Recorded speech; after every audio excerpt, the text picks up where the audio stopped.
வானத்துல நீங்க சாயந்தர நேரத்துல காலை நேரத்துல பாத்தீங்கன்னா வி ஷேப்ல ஒரு பறவை பறக்கும்.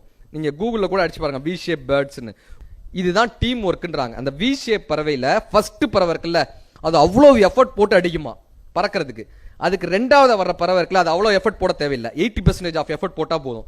அடுத்த லெவல்ல இருக்காங்கல்ல, இப்படி அந்த எஃபர்ட் வந்து குறைஞ்சிக்கிட்டே வரும்.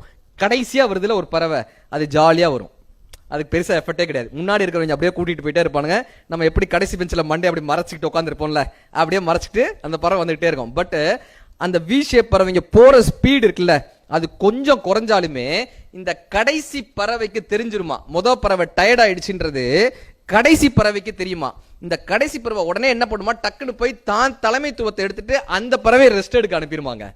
அது போய் ரெஸ்ட் எடுக்க அனுப்பிடுமா. இந்த பறவை பின்னாடி வந்து இந்த பறவை போய் எடுத்துரும். எவன் ஒருவன் அந்த தலைமைத்துவத்தை தான் எடுத்துக்கொள்கிறானோ அவன் என்றைக்குமே ஒரு குழுவினுடைய தலைவனாக இருக்கிறதுக்கான முழு தகுதி அடைந்தவன் தான்.